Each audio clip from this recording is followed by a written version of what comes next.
Selamat pagi anak-anak. Pada kesempatan kali ini Pak Kolil akan membagikan materi yaitu tentang pergaulan yang sehat. Tentu saja pergaulan sehat di sini diartikan bersahabat atau interaksi antara individu yang satu dengan yang lainnya. Dan interaksi ini harus yang positif karena namanya adalah pergaulan sehat. Sehat di sini diartikan adalah kondisi yang normal, yang berjalan sesuai fungsinya dan tidak menyimpang. Remaja diartikan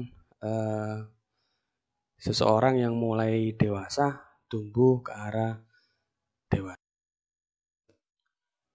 Pergaulan tidak sehat adalah pergaulan yang melewati batas norma agama dan sosial, sehingga tidak diperkenankan untuk diterapkan oleh pribadi atau siswa SMA.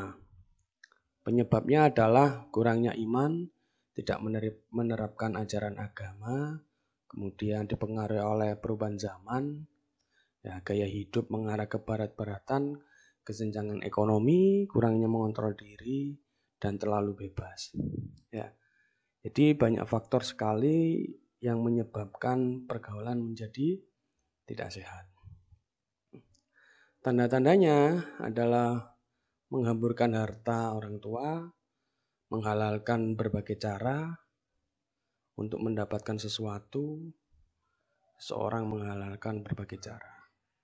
Munafik dan sering berdusta, rasa ingin mencoba dan merasakan hal yang tidak baik, itu timbul dengan sangat tinggi di dalam dirinya, kemudian tidak tanggung jawab, emosional, pemalas, dan lain-lain.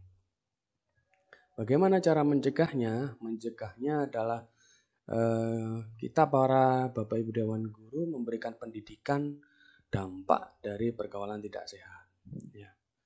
Untuk kalian di rumah harus bisa menyalurkan waktu luang ke hal yang positif, misalkan mengikuti ekstra, mempelajari sesuatu yang positif, misalkan menggambar, desain grafis dan sebagainya.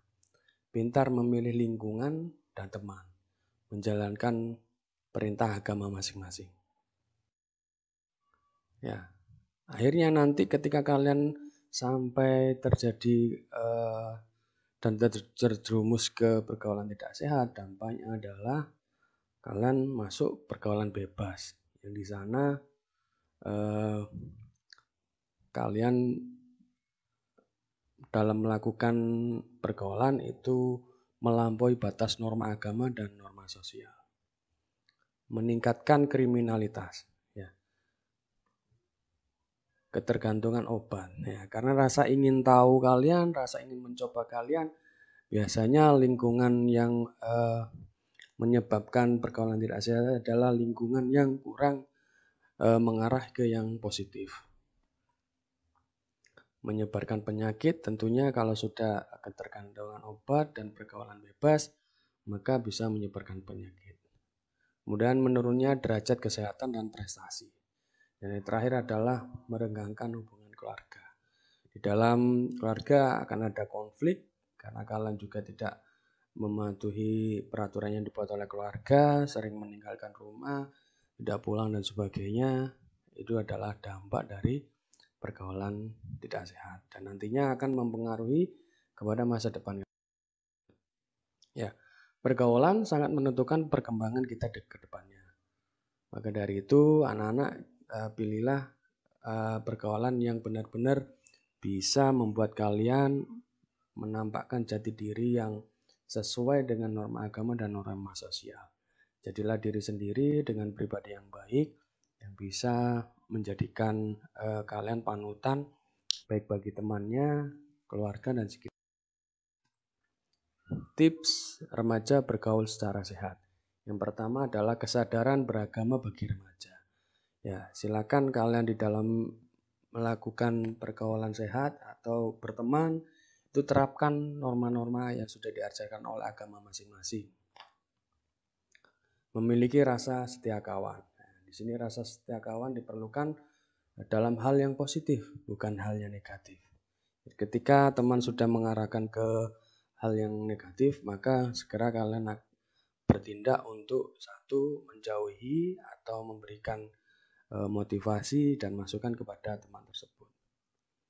Pintar memilih teman. Jadi mengantisipasi terpengaruh sikap yang tidak baik dari teman. Jadi kalian harus pintar memilih teman, harus imannya memang kuat dalam diri kamu supaya tidak mudah terpengaruh. Mengisi waktu dengan kegiatan yang positif, mengembangkan keterampilan seperti olahraga, menulis cerpen, menggambar, dan lain-lain. Laki-laki dan perempuan memiliki batasan. Maka apabila teman kalian ada laki-laki dan perempuan, ada dua gender yang menjadi sahabat, kalian harus mengerti batasan masing-masing.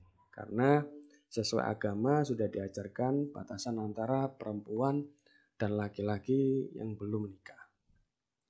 Menstabilkan emosi. Jadi jangan mudah terpancing emosi. Ketika kalian mendapatkan masalah, silakan sharing sama keluarga. Kalau memang keluarga belum cukup untuk memberi masukan, di sekolah ada yang namanya Bu Guru BK, di sana ada bimbingan dan pembinaan, kalian bisa curhat. Kalau memang itu masih belum cukup, ada wakil kepala sekolah bidang kesiswaan. Sikap dalam pergaulan sehat. Ya, silakan kalian tampilkan penampilan fisik. Ya, penampilan fisik yang di sini berarti kalian harus bersih dan rapi. Ya, karena seseorang akan melihat penampilan terlebih dahulu kalau mereka ingin mendekat dan mencoba untuk bersahabat. Ketika kalian sudah bersih dan rapi, maka saya yakin itu akan menyenangkan bagi orang di sekitar kalian. Dan berbicaralah dengan sopan, karena mulutmu harimaumu. Ya, jadi sesama teman, atau usianya di atas kalian itu silakan berbicara dengan sopan. Hindari pembicaraan tidak manfaat dan mencuri dengar. Ya. Jika kalian di dalam satu kelompok bersama teman-teman kalian, hindarilah pembicaraan yang kurang bermanfaat seperti bergosip atau menguping pembicaraan orang lain. Jadi kurang bermanfaat yang akhirnya nanti timbul yang namanya fitnah. Ya.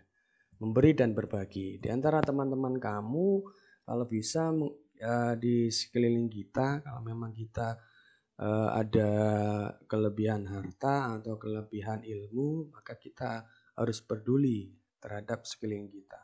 Jadi kita pintar-pintar dalam berbagi dan banyak berbagi. Karena ilmu dan harta kita apabila dibagikan itu tidak akan pernah berkurang. Miliki sikap rendah hati, tidak sombong, ya, tidak menyombongkan ya, kekayaan keluarga mungkin atau terlalu jumawa dengan prestasi kalian di kelas. Kita tidak diperkenankan melakukan hal seperti itu.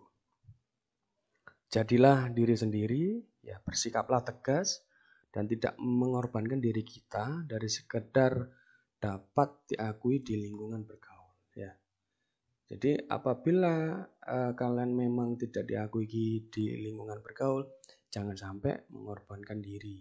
Misalkan disuruh mencoba sesuatu dulu baru bisa diterima, itu hal yang salah. Maka kamu harus tegas dan tidak boleh bergabung atau menjadi bagian dari mereka. Karena itu sudah masuk ke pergaulan.